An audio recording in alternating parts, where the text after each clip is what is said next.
दोस्तों, एक बार एक गांव में एक साधु रहते थे जो भगवान पर बहुत विश्वास रखते थे। वह साधु पेड़ के नीचे बैठा था और भगवान को याद कर रहे थे। तो वहां पर अचानक से बाढ़ आ गई और चारों तरफ पानी ही पानी हो गया। वहां पर सब लोग अपने आप को बचाने के लिए ऊपर पहाड़ की तरफ भागने लगे।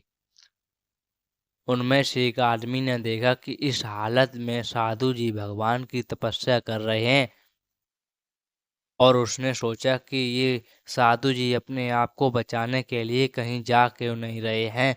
तो उसने साधु से बोला, अरे आप कहीं जा क्यों नहीं रहे हो? आप भी मेरे साथ ऊपर पहाड़ की तरफ चलो, नहीं तो आप डूब जाओगे। साधु बोले, अरे हमें क्या होगा, मैं भगवान की इतनी तपस्या करता हूँ, मुझे कुछ नहीं हो सकता, मुझे भगवान अपने आप बचाएगा। धीरे धीरे पानी साधु के कमर तक आ गया। अब लोग वहां से नाव लेकर निकलने लगे।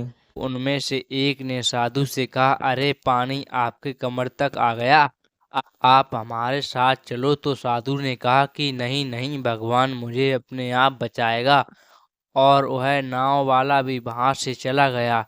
कुछ देर बाद पानी इतना बढ़ गया कि साधु के सर तक पहुंच गया और अब लोगों को बचाने के लिए हेलीकॉप्टर निकलने लगे। एक हेलीकॉप्टर साधु के पास आया, जो कि आखिरी हेलीकॉप्टर था। साधु के पास नीचे रस्सी फेंकी साधु के पास नीचे रस्सी फेंकी और बोला, इसे पकड़ो और ऊपर आ जाओ, नहीं तो आप डूब जाओगे। यह आखिरी हेलीकॉप्टर है और आपके पास में कोई दूसरा रास्ता नहीं है बचने के लिए।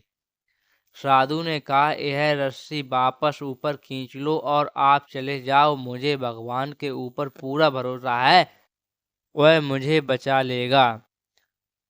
पानी काफी ऊपर आ गया, पेड़ डूब गया और साधु कुछ देर बाद उस साधु की डूबने से मौत हो गई और वह भगवान से बोला, हे भगवान, मैंने पूरी जिंदगी आपकी तपस्या में ही, जीवन आपकी आराधना में ही लगा दिया, फिर भी इतने भरोसे के साथ इंतजार किया कि तुम मुझे बचाने के लिए आओगे, लेकिन वहां मेरी डूबकर मौत हो गई।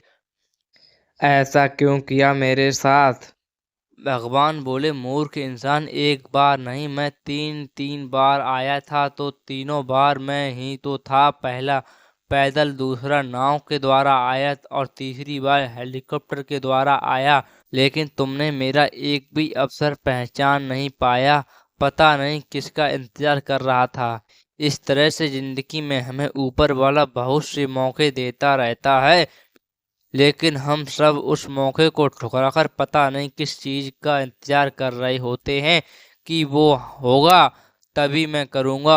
और इस बात पर अड़े रहने से एक वक्त के बाद वो मौका हाथ से निकल जाता है और हम कुछ नहीं कर पाते हैं। तो किसी भी अच्छे समय का इंतजार मत करो, जो भी करना है आज और अभी से ही शुरू कर दो। ऐसी मोटिवेशनल स्टोरी पाने के लिए हमारे चैनल को सब्सक्राइब करें और वीडियो को शेयर करें दोस्तों।